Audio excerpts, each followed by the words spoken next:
Just imagine, you have a priest friend, a respected figure in the community, and he invites you to make a religious podcast in an apartment.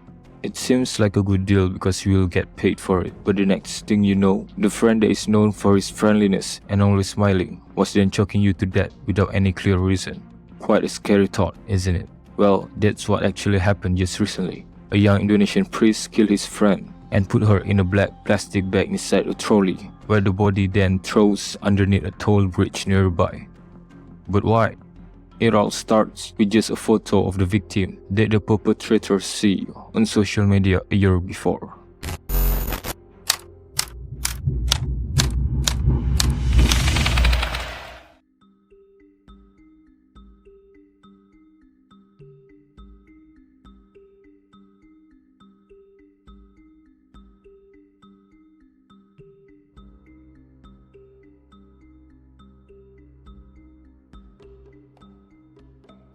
In August 2021, Rudolf saw on social media that his friend Sarah was holding an event. At the event, he sees that Sarah invites Icha and Henry, but she didn't invite him to the event. Rudolf is actually friends with Icha, Henry, and Sarah. However, Rudolf and Henry's relationship became hostile and become enemies. That's where Rudolf feels hurt and betrayed by his friends. Rudolf's grudge against Icha, Henry, and Sarah peaked in March 2022. At the time, Rudolf again saw on social media that the three of them took photos and spent time together. Until March, Rudolf looked back at social media and saw photos on social media that Henry, Icha, and Sarah were still together when celebrating Christmas and other activities. Rudolf feels even more hurt and intends to kill the three of them.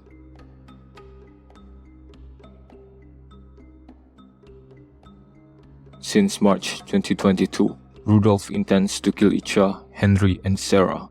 At first, Henry becomes the main target of Rudolph's assassination. Before committing to kill with his own hands, Rudolf is known to have been looking around for hired killers. However, because it costs too much to hire an assassin, he decided to commit the killing himself. Rudolf is said to have tried to find Henry by contacting Henry's sister to find out his whereabouts. At the time, Rudolf admitted that he wanted to surprise Henry.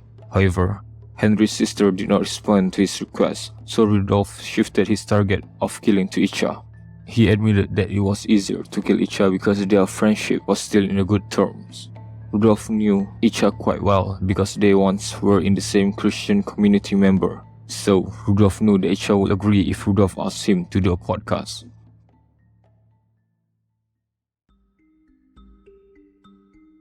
On October 17, 2022, Rudolf asked Icha to meet in one of the apartment rooms in the Cempaka Putih, Central Jakarta, with the excuse they will pick her up for a podcast together and will pay Icha.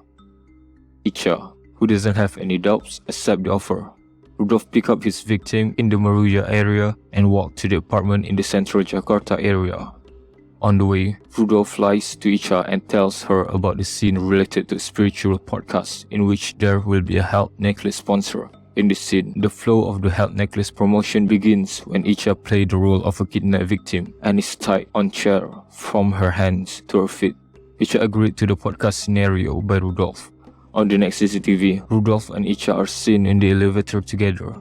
Rudolf's odd movement can be seen throughout the elevator ride, while Icha just looks at the floor. After arriving at the apartment room, Rudolf began to prepare for his so-called podcast program and then asked Icha to sit on the chair to be tied up according to the scene he had explained. Unsuspectingly, Icha complied and allowed himself to be tied up by Rudolf. After tying Icha tightly and knowing that Icha will not be able to escape, Rudolf finally told Icha that he lied to him about the podcast show. Rudolf tells the reason why he did that to her and threatens Icha to choose his side between Rudolf and Henry. Icha, who thought about her safety, chose Rudolf. Rudolf then asked Icha to help him kill Henry by giving him some money. At that time, Rudolf then transferred money from Icha's account as much as 19.5 million rupiah, about 1,200 US dollars. Rudolf also asked Icha to call his family and asked for transfer of another 10 million rupiah, about $640.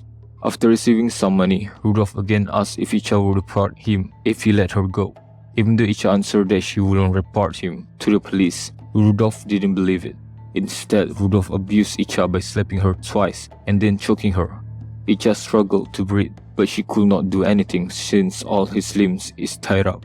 Rudolph cruelly continues to strangle her until she stopped moving. After confirming that Icha was dead, Rudolph took all Icha's valuables, such as jewelry, wallets, smartphones, and laptops. Rudolph then put Icha's body into a black plastic bag and carried Icha's body out of the apartment using a trolley. It can be seen in the next CCTV clip that Rudolph is pushing a trolley containing Icha's corpse in the elevator. He greets the people in the elevator with a friendly smile, like he hasn't just committed the biggest crime. Rudolph continued to push the trolley until he finds the right place to hide his victims. He stops under Becakayu toll bridge, a secluded place that he thinks will be a perfect place to dump Icha's body. There, he leaves her corpse and continues his days like nothing happened.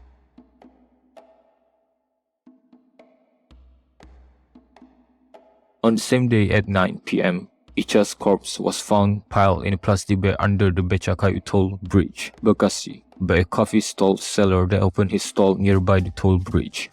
The coffee stall seller is about to close his stall and was looking for the cups that are used by his customers. Instead of finding his cups, what he found was a suspicious large plastic bag. Because he was afraid and suspected that the shape of the plastic bag resembled a human, the coffee seller reported to the local authority to investigate further, and what they discovered was shocking. Inside the plastic bag is a corpse of a young woman.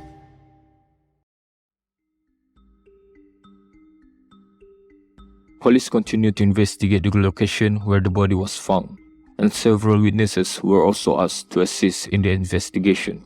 After the identity of Icha was identified, all locations were tracked and CCTV footage showing Icha and Rudolph was found. Knowing clearly that Icha was last seen with Rudolph, Rudolph quickly became the prime suspect in the murder.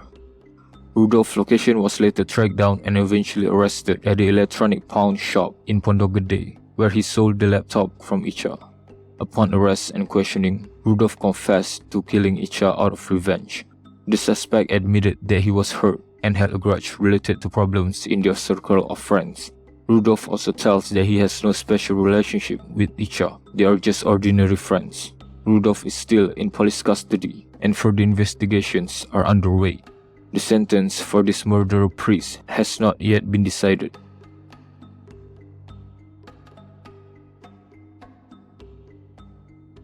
It's crazy to think that one can commit to killing someone, moreover his own friends, just because of a photo. Rudolf Tobing is surely a psychopath. No normal person will plan this far just because he thinks that he's been betrayed. His friends probably won't even know that they have a problem. It is all just things that he made out for himself. But it shows that Rudolf is no expert in doing his crime. He doesn't even try to hide himself from the CCTV, moreover hiding from the public once he commits the killing. Do you think that the police is not smart enough to find him? Clearly, a psychopath with shallow mind.